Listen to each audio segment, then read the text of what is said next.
Hello, welcome to the Powerful Introvert Podcast. I'm here today with David Greer. Welcome, David. Hi, Greg, and thanks for having me. I'm really looking forward to being on the show today. Yeah, glad you're here. Really excited to talk to you because you've had a really successful career. Obviously, in startups, I've spent time in startups, but really the last 20 years. And you've been a senior executive, an angel investor, which is another measure of your success, and more recently, executive coach. Is that right? Yeah, I coach pretty well exclusively entrepreneurs, but yeah, it's a business coach. And often I do a lot of facilitation work with entrepreneurs and their senior leadership team, which gets into the whole kind of dynamic. And what's interesting is some of those people in relation to your podcast is not everyone is an extrovert, even at a partner level, senior leadership level. And so how I work with those teams and those people, I've had to learn because I'm principally an extrovert. Hmm. Although I've also learned as I've grown and done a lot of personal growth that I have more introvert in me than I realized. Hmm. That I've had to get better at working with teams where that's part of the dynamic. Excellent. So, love to get in there, and that's great field proof that people rise to the highest levels of senior leadership as introverts as well as extroverts. Yes, indeed. Yeah. And another thing that really I was drawn to is that you very courageously spoken about being sober for 15 years and the fact that you coach people, entrepreneurs who are facing similar challenges. Yes. Whether they're still active in their addiction or they've got some recovery. Again, operating, I think especially like the more senior you get, and then especially I think for entrepreneurs, like there's like extra societal pressure. Like if you're an entrepreneur and a business owner and you go, you get invited to networking events, there's always going to be sponsors who want to sponsor a free bar because Hmm. they want access to you, the CEO, the entrepreneur, Hmm. right? Um, and so, how do you navigate that? How do you navigate senior, like if you have any kind of product or service that's in a complicated kind of sale where multiple people at your prospect organization must be involved, it's not uncommon that the CEO has to fly down and do the closing dinner thing, which can often involve a lot of booze, Yeah. right? Yes. And so again, how as a sober person do you operate in that environment where there's this really high business societal expectation around drinking? So those are some of the issues that I help people navigate, as well as just the day-to-day issues of being in recovery and still having a high stress position. And let's be clear, building and running a business is generally high stress. So how do we cope with that? And what do we do instead? That's right, and that ties into this whole aspect of change. And typically, people who are going into a position like this, starting a business or running a business, you're these are just very stressful situations, and most of us aren't naturally wired.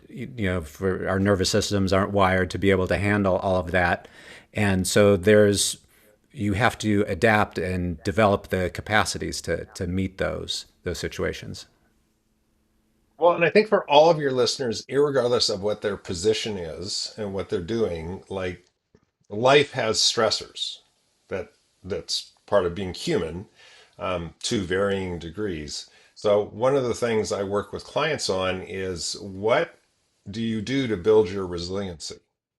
So my former coach, Kevin Lawrence, has this framework where he talks about three parts of your life. So like career, finances, business.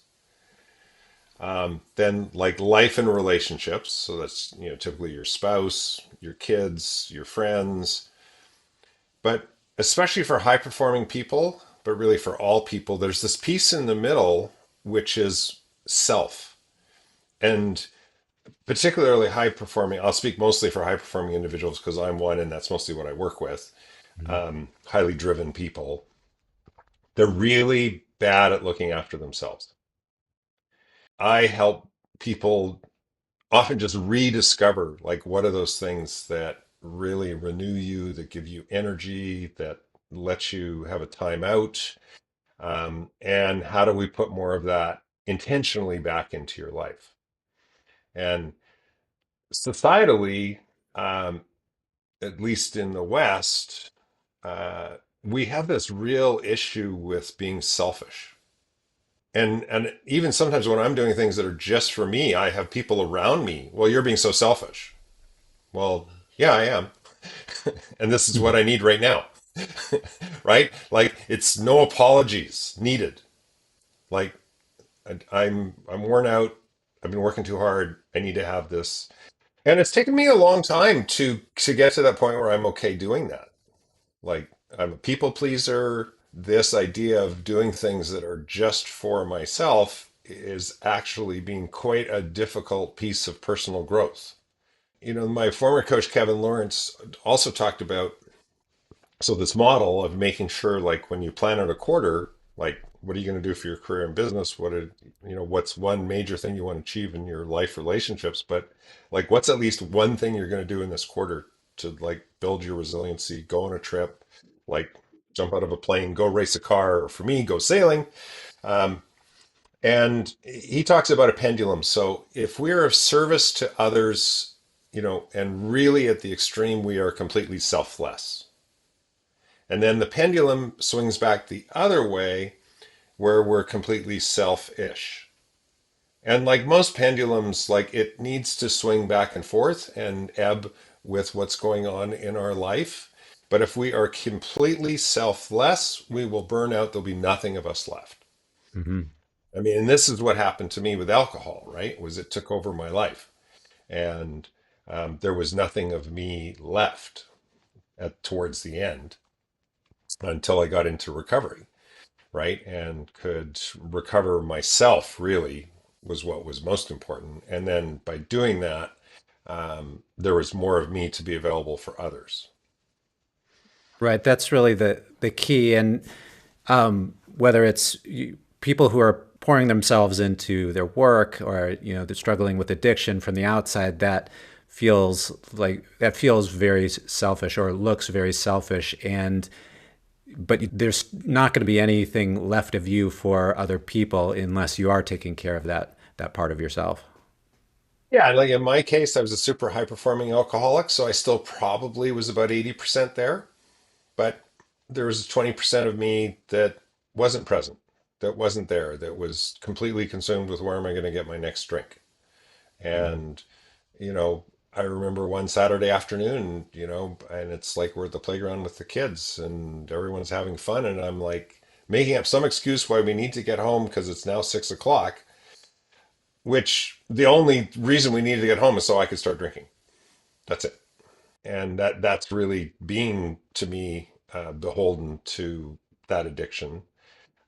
Is I'm showing these behaviors that are not who really I am and who I want to be, right? Like we could have spent another hour at the playground. Although by that point, when we got the kids home, they would have been so hungry, probably would have been a little miserable. But and that's probably maybe that's the excuse that I used. But I mean, it wasn't really thinking about the kids and the family. It was really about getting home and getting access to my booze. So how does that conversation go? So you're working with a high performing entrepreneur who has a similar. Um, how often are they recognizing or wanting to get out of that versus potentially needing guiding in that direction? Well, and there's not just alcoholism, addiction to drugs, but there's workaholism. Yeah. There's like right. So it shows up in lots of different ways. For any given client, I try and just stay curious and I just try and, gently or sometimes not so gently, depending on the circumstance and the person, shine some light on that behavior and whether it's serving them well. At the end of the day, like I can't get anyone sober. I can't keep anyone sober. All I can do is share my experience, strength, and hope and let them come to a decision that what they're doing isn't working for them. People come into recovery from alcohol they want to do it because they've let their parents down, or they want to do it for their spouse, or they want to do it for their kids. But the truth is, I've never seen anyone get sober unless they want it for themselves. Mm. They have to get to that point that they really want it for themselves. And I think whether it's other isms, and that are, I mean, at the end of the day, they're all coping mechanisms to hide some aspect of our feelings. Hmm. So there's some aspect of our feelings that we're not comfortable with, usually or more typically on an unconscious level. It's not like I was picking up the drink and saying, "Oh, I don't want this negative feeling." I mean, it had to spend years in recovery to figure out that's really what I was doing, and listen to a lot of other people. My recovery has been in 12-step recovery, so I've been to probably 2,500 meetings.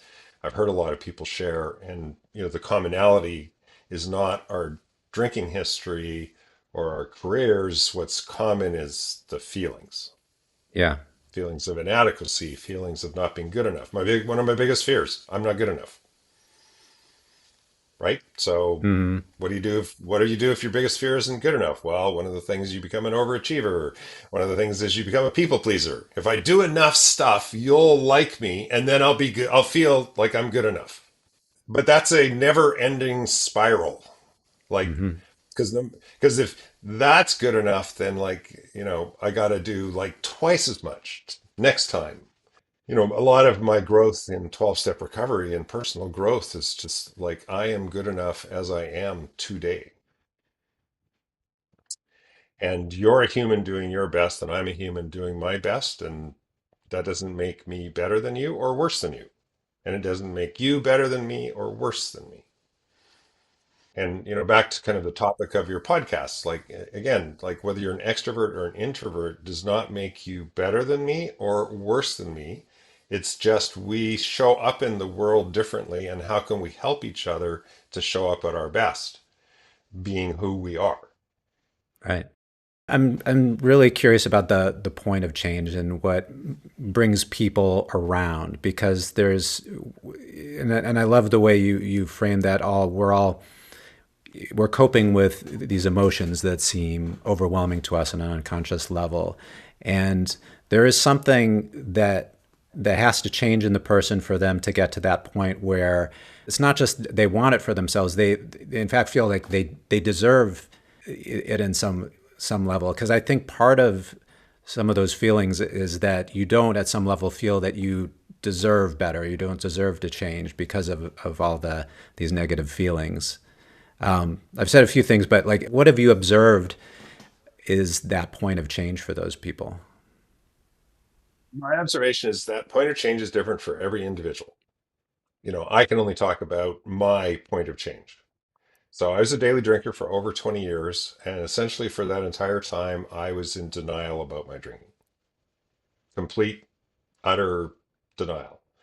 Um, and I'd have typical kind of alcoholic behaviors, like I drank enough that, I'd go to the closest liquor store on Monday, but then on Wednesday, when I needed more, I'd go to a different liquor store, because if I went to the same liquor store, well, the people at the till might think that I was an alcoholic. So I'm like having this behavior where I'm going to different liquor stores through the week because of what people might think about me, not self identifying, well, maybe you are, like just completely denial. Hmm. Like even knowing I'm doing it for that reason and I'm still in denial. And like that's just how powerful addictions are. And for me, I got to a point where I literally got sick and tired of being sick and tired of like being on this endless hamster wheel that had me like completely beaten down. And then, my drinking was always kind of more later in the afternoon, and then drink until I, get a certain level of inebriation and then hold it there till I go to bed and pass out. And so, towards the end, it's like 4 o'clock's the first drink, then it's, or it's five, and then it's four, and then it's 3:30, and then it's three. And I just like got to that point where, I was sick and tired. And I'll let your listeners know, an amazing coach came into my life, and I worked with that coach for 9 years. But it took 18 months of working with that coach to like clear everything else off the table. Mm. So we got me reestablished in my career, which is why I hired him, because angel investing was extremely unfulfilling for me because I didn't was not torquing against people at my level is kind of the bottom line, and just was not fulfilling. Mm. And I needed to get back in the game and get back in working with people that could torque at my level, which I eventually did. So after 18 months, it's kind of we cleared everything else off, and then like the elephant in the room is sitting there, like it just couldn't be ignored anymore. Mm. And that's what took me into recovery. And I tell people like when I came into recovery, I had a job, I had a house, I had a spouse, I had kids, I had two cars, and today, I have a job. Well, I have my career in coaching and facilitation. I have the same spouse. Next week, we'll be married for 43 years. I have the same kids, except I now have two grandkids, and I have a house and two cars. So if you were to look at me from the outside, you'd say, David, like nothing's changed. But what you don't see is the person on the inside today is a completely different person than walked into the rooms of recovery, um, a decade and a half ago. And that internal journey and that personal growth um, has been tremendous. Like that story is, all of that is very different. The fact that we can have these conversations, I can even talk about many of the things we've already talked about so far, I wouldn't have been capable of when I first came into recovery. Yeah. Yeah, that's it's quite a bit an achievement. All of it, Thank you. including up and into including your 40th wedding anniversary. Yeah, that's fantastic. I'm celebrating next week my 25th. So Awesome. Awesome. Yeah. And, in today's world, like to get to 25 years is still like a miracle. for sure, yeah, no, yeah, and then I think I joke, I can thank therapy for that. My wife and I joke we've had effectively three marriages because each time, is like we had to fix it or move on, and so we just keep tending to it, and we're happier than And ever. congratulations to having the courage and doing the work to, fix it. I'd call it change, Yes, right? And yes, to grow yeah, together, to grow together. right? Yeah. Which is hard effing work. Like it's hard. Um, Hmm. and I believe worth it. Agreed. When you started working with that coach, so you said you had this 18 months of intense work. Did you have any, do you feel in retrospect there was any part of you that thought it was setting down the path that where it eventually led you?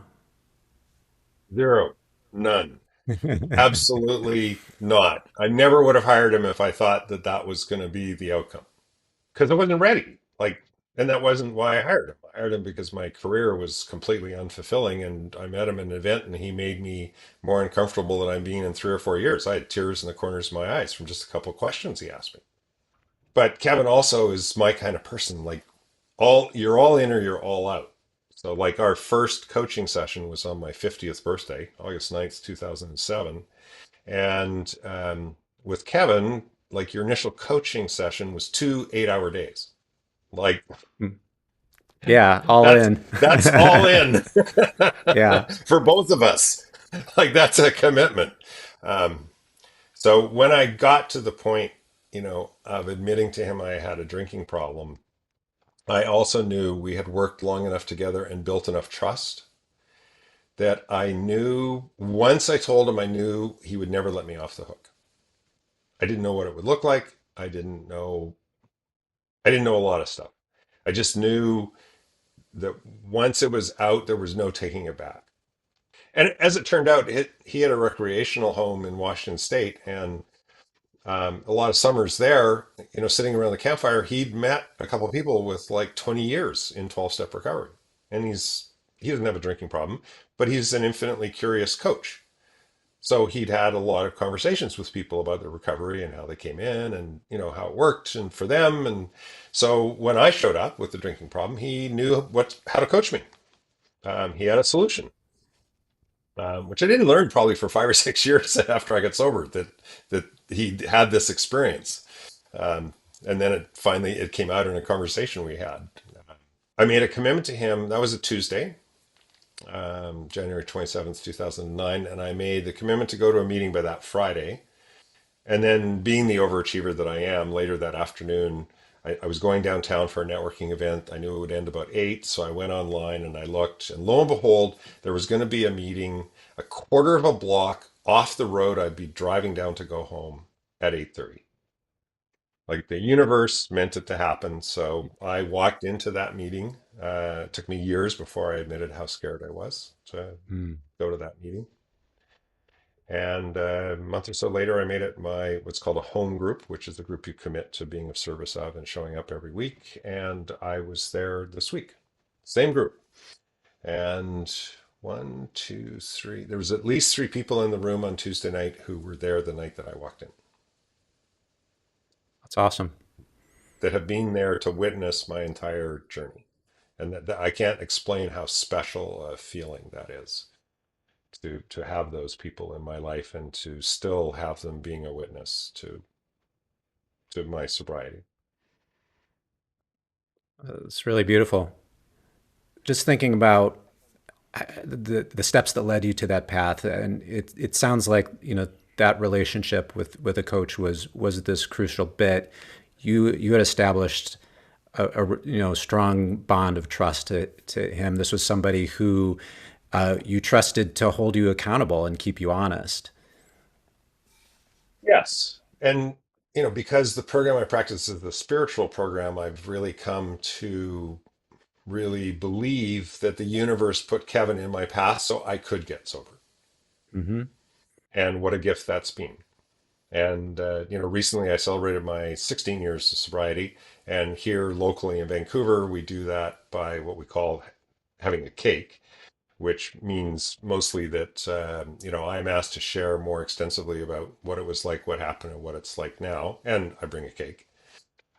And Kevin is a super busy guy, but we're still in contact. And every year I invite him to come to my cakes, and he comes about every 4 years or so. And this year he was there, and we had a nice conversation about that initial day, and relived it a bit. And he does interviews with entrepreneurs as well. And in fact, I just did an interview with him. It's going to come out next month. So just having that reconnection point and is just really, really special to me. And I imagine that's got to be part of your inspiration in getting into coaching yourself and seeing the profound effect someone can you can have as a coach on somebody else's life. Yeah, so I launched my coaching career 10 years ago this month, and you're 100% on. I decided to become a business coach because I wanted to give to entrepreneurs the gifts that Kevin had given to me, both in business and in life and in sobriety. Now, it took me a long time practicing as a coach before I decided to go public about being an alcoholic and in recovery. Um, and as far as I can tell, like I'm the only business coach that I found that specializes in that area.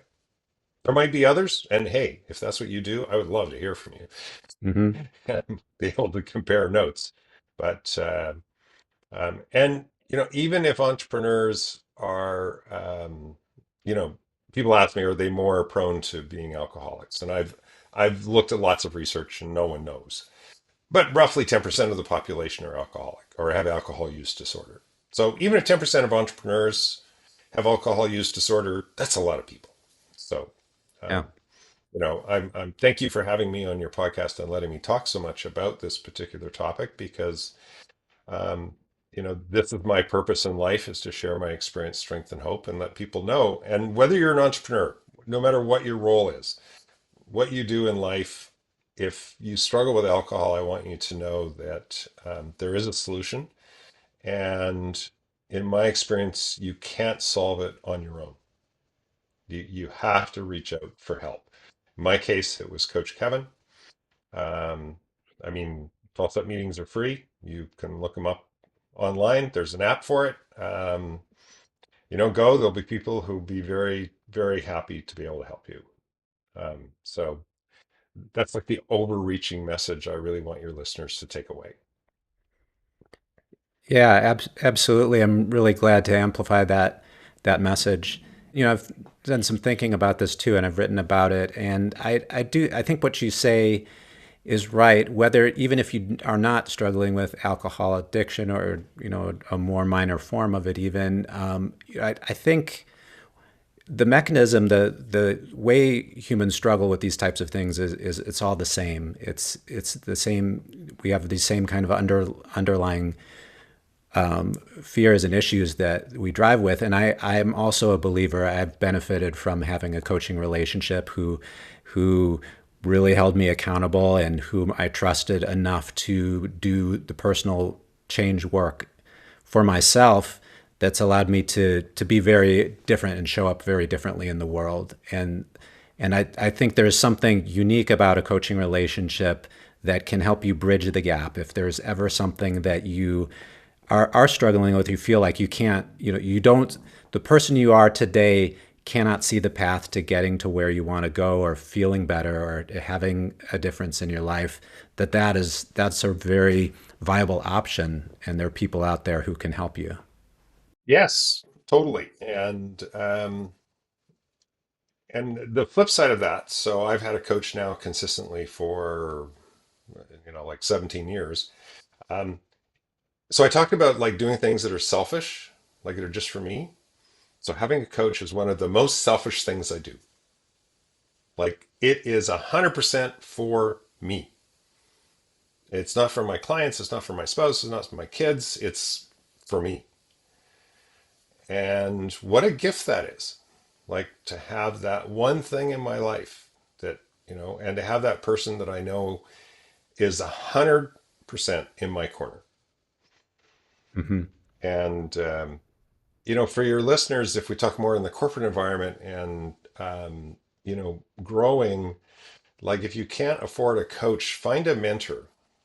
Like, again, find someone else so you're not trying to do it all on your own and you have someone else's experience. Like I'm celebrating 10 years of the publication of my book, Wind in Your Sails, which was a book by entrepreneurs for entrepreneurs. And the reason I wrote it was like I drove into a lot of potholes. And it's like, Hmm. you know, you can drive into those potholes, but maybe you don't want to drive into the ones I drove into. Like, go learn from my experience, at least avoid those potholes. There's lots more. You'll still drive into lots. That's why I wrote the book, was because I'm wearing a lot of scar tissue, and maybe you don't have to wear all of it. And it's the same by getting a mentor. It's like lean into their scar tissue. It doesn't mean they're right about everything, but it's that, you can listen to their experience. You can get them to reflect how they see what they've experienced in life into your situation. And again, you don't have to take everything they say. You can take everything they say with a grain of salt, but at least it can open you up and shine light into corners that you never even thought of. Indeed. And so you've done a lot of that as a coach. And I wanted to ask you also about how you help entrepreneurs, because entrepreneurs have a profound effect on the people who work for them, the CEOs in Yes. general. They they establish the culture, they establish the norms, and these are it's the structures, how people's day-to-day lives are organized. And I think before we spoke about how culture is derived from the values. So how do you work with your entrepreneurs to establish healthy values or values that work for them and for their people? Well, usually, and like I work a lot with owner founders who've started a business and grown it. Um, and my experience is that the company usually has the values that come from the founding owners or partners, and maybe a couple critical first hires, especially if they were quite senior. Um, so the first part is, are they open to talking about the culture, right? So we have to get past that one. Then it's like encouraging them to go on a discovery process. Like people have this idea of like altruistic, like values should be altruistic or good or, for the betterment of the world. Well, There's some cultures where to be in that company, you need to be an asshole. That's the culture of the company.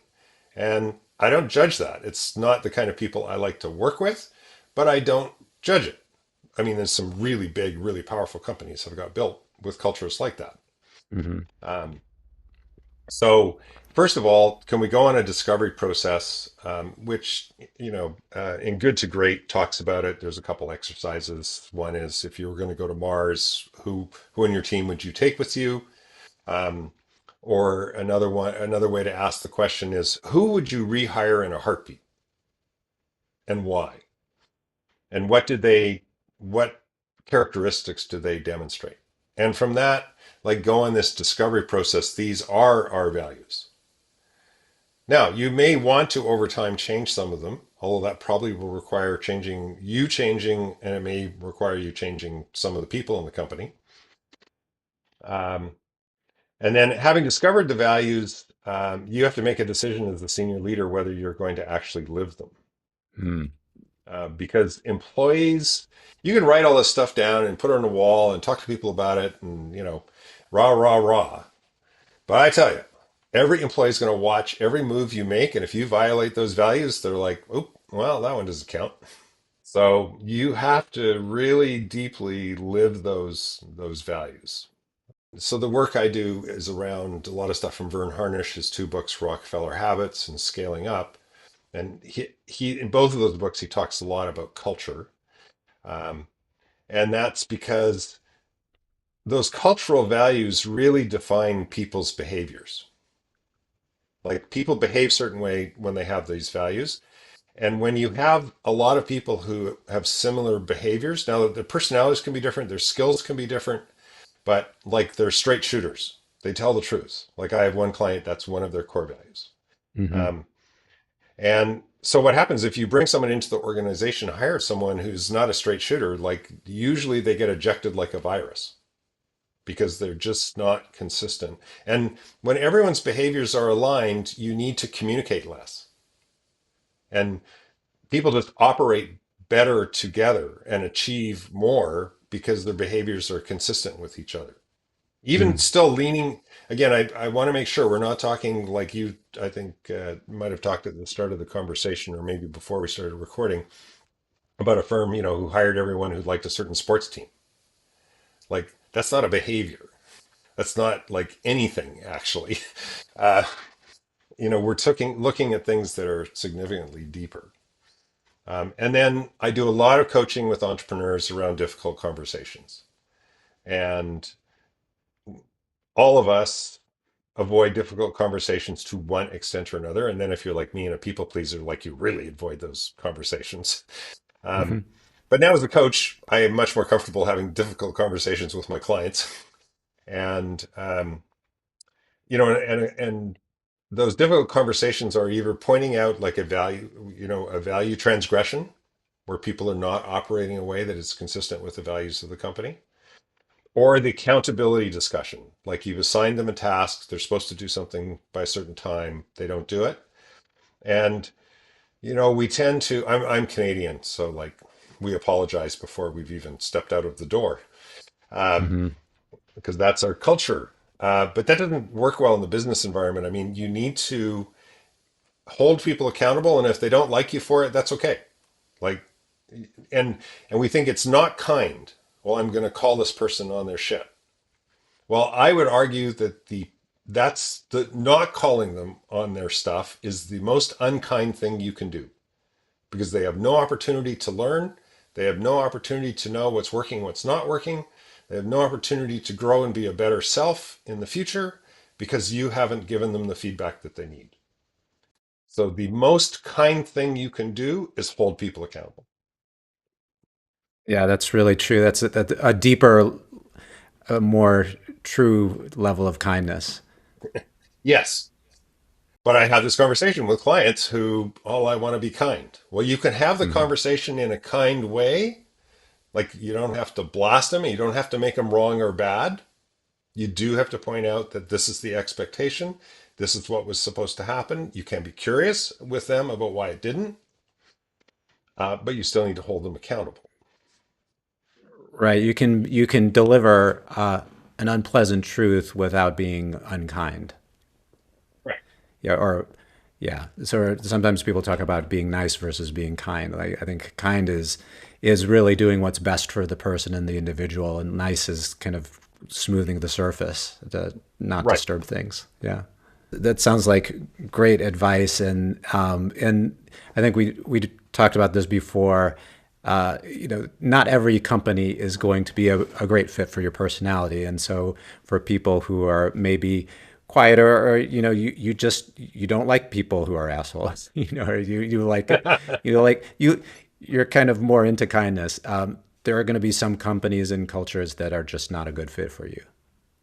Yes, and my youngest son is currently applying for and looking for new jobs and going through that HR hiring process. He's a software developer, so it's a pretty arduous process. And what I've suggested to him, so we get into this hiring process, especially when we're younger in our career, but I think at almost any stage where we tend to think like we have to jump through every hoop of the hiring process of the business we want to join. And I like encourage people, well, this is a two-way street. Like if you're good enough to, be hired by them, they're lucky enough to get you. And so it's okay for you to have questions about their culture and questions about how they work. And if they don't want to answer any of those, well, in some ways that's an answer. Like, and is that the kind of organization that you want to work for? Because sometimes when you're going to a new firm, especially a bigger firm, it can be very hard from the outside looking in to determine what the culture is. Hmm. And then you're at the end of this rapid fire hiring process where you feel like you don't get to ask questions, right? You can very easily kind of get into that. Whereas I've helped people with career transitions, and I'm like, can you find other people who work there that you can talk to? Right? I mean, go on LinkedIn, like find other ways. But you don't want to go and work there for 3 months and then like go, oh my God, this was so awful. And it doesn't look good on your resume. Like you're moving firms, but I mean you're moving for the right reason. It's a terrible cultural fit. But then people start looking at you like, oh, you don't have commitment. Well, yeah, because there's a limit of commitment to, emotional crap I'm going to put up with. So it's striking that balance. But again, in some ways, I think people, when they want to go find a new role, research the culture of the company before you even apply. Think about that cultural fit for you. That's right. And this notion that you're going to perform better in a place that is a better fit for you. You're going to get along with 100%. people more. You're going to be show up better and You're communicate going to have better. more joy. A lot of my work with entrepreneurs, it's like, what gets what gets you to jump out of bed with joy in the morning, looking forward to work? Or if they're burnt out for work, then I ask them that for other things in their life. But we only have one life. Well, why not choose a life where you want to bounce out of bed in the morning, and you're looking forward to it, and you're not dreading it? Sure, there are always periods in our career where things are going on in a business or you're overstressed, where it's not as much fun. But what we want is the trend line and the overreaching experience to be positive and to be get clear in ourselves. Is this a little blip in the road, or is this like a bigger trend for the company? If it's a bigger trend, it's more worrisome. And if it's a small trend, then what, if anything, can I do to change this trajectory today? Like I love coaching clients. I don't have trouble getting out of bed in the morning, going doing my workout and getting ready to be my best for the clients I'm going to work with today. I mean, I already had a call just before yours with a client of mine. It's great that you found that work for you and really motivating you. Yeah, yeah, totally. Thinking about my audience, people maybe are, really at any level, but kind of aspiring to move ahead, but perhaps feeling stuck. What advice would you have for people in that situation? Don't wait. Like, how can you show leadership capability in your current role? Like, how can you do things, how can you take on things that show you're ready for that next role? My son works for Lululemon, Their process, you have to essentially have worked in your next role for a year before you are formally given that role. Like they really test drive you and make sure you're ready for it, which I think is a very powerful thing to do. I really think I give Lululemon a lot of credit. It's always been interesting to me is when a crisis arises in a business, you see, as a senior leader, I look to see who bubbles to the top in the crisis. And often it's like the person you least expect. And that's the person to put more time and energy into developing. Like, because that's a person that is willing to take some risks and rise above, um, and show up. Imagine there was a crisis. How could you rise to that? And then how can you take that learning and apply it to your work today? You have a lot of power to demonstrate to those that you work for that you're ready to go to the next level. Hmm. And if you're just passive and wait for it, well, you might wait a long time. Yeah, it's cool. Lululemon makes that a formal policy because that it's similar to advice that I've given before. Is just like actually go ahead and do the role. Look for those opportunities to start doing it, and you're like, look, I'm already doing it, and then your boss can turn around, look, they're already doing it. That sounds like what you're saying. Yeah, and so they're ready. Yeah, Like, right? it's clear. The evidence is right there. It exactly. David, this is really cool. I want to give you a chance. If people want to know more about you and your career, where can they look online? Way is to visit my website, which is coachdjgreer.com. That's coach, D as in David, J as in James, Greer.com. And I want your listeners to know in the top left corner of every page of my website is my phone number and my email address. And I offer free 1 hour of coaching to anyone that wants it. So all you have to do is reach out. And if you don't want to use my email or my phone number, there's a contact form too. So you can use that. Either way, just reach out to me and we'll schedule something and I'll help you with whatever challenge is in front of you right now.